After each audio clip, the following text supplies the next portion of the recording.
Hey, what's up everybody? This is Chicken Possible with Rewards Hunter back with another Xbox Game Pass weekly quest guide. Today we're going to be working on a quest for Plants vs. Zombies Garden Warfare.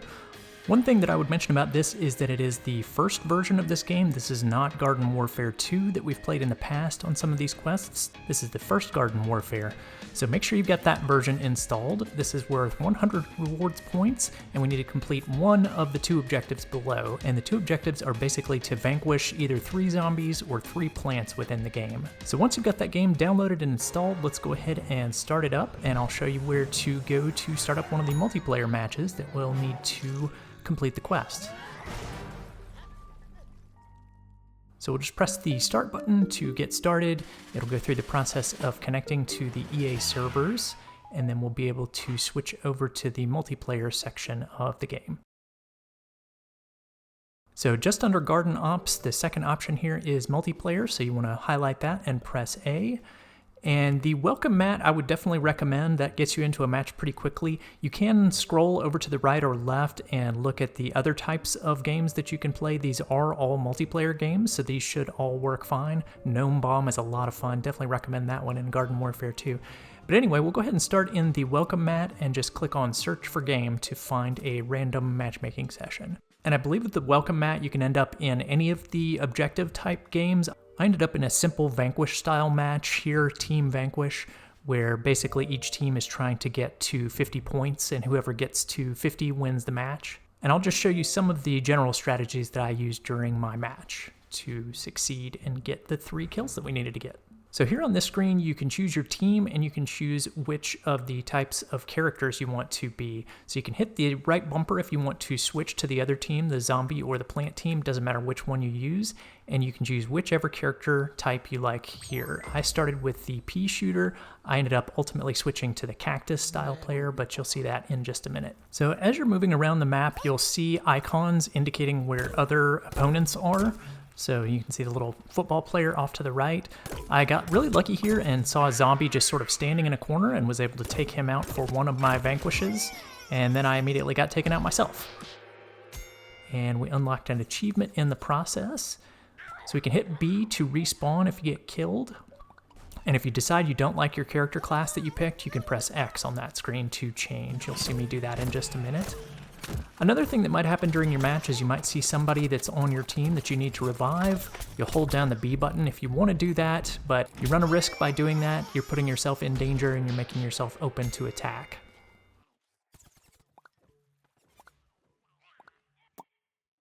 So after dying, I pressed X and switched over to the Cactus class, which is a little bit more of a sniper style class, I would say. He's better at distance shooting. So you can see me doing some of the distance shooting here. And again, just heading towards the action where I see the different zombie icons on screen. I was able to take out one of their football players here, barely.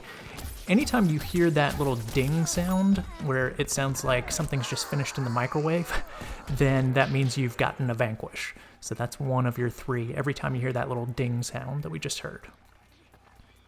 So here's where I was attempting some sniping. If you want to get up on some high ground, that might be an option as well. Hold down your left trigger to kind of zoom in a little bit, and then your right trigger to take shots. I ultimately didn't end up getting anyone taken out from up high, so I moved a little bit closer into the action and was able to finish off this football player that it seemed like somebody else had maybe already been working over. So you might be able to get a finish where somebody else had started the kill. And that was my 3rd elimination right there, and you can see I was getting revived by one of my teammates, so that's really nice when that happens. And healed up by one of my teammates. Now this didn't immediately finish the quest after I got 3 kills, so you want to make sure that you actually finish the match, and once the match is finished, it might take still a minute or 2 to unlock the quest, but that seemed to be what happened for me. Is as soon as the match was over and I waited a minute or 2, then the quest just simply unlocked. You can see I was able to get 4 vanquishes during the course of the match there, so that was pretty decent for my first round in this version of the game. So I had played Plants vs. Zombies Garden Warfare 2 quite a bit before, but this was my first time in this version of the game. I went ahead and quit out of the match, and just a moment later, the quest unlocked for me. So like I said, you could do this with either the zombies or the plants. Either one will work fine. Just make sure you're in one of the multiplayer matches and get 3, and it should carry over from match to match too. So if you're not able to get 3 in your first match, then you can clean up whatever you need with a second match, and hopefully that will work for you.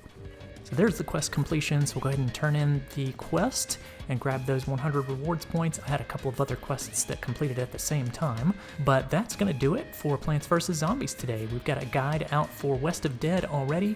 We're going to have a 160-point quest guide coming out a little bit later on today for Day of the Tentacle Remastered Part 4, where we work on the rewards set for the week. And we're going to be working on that May Gamerscore Challenge that's going on over in the Rewards app as well. So stay tuned for our guide on that, where we'll send you a bunch of suggestions on easy games to unlock a bunch of Gamerscore in the month of May. Thanks for watching, everyone. If you found that video helpful, please be sure to click the subscribe button here on YouTube and hit that bell for notifications. You can also find some helpful links in the description of this video if you want to stay connected with us. Stay tuned for more Microsoft rewards and achievement guides, and I'll see you in the next one.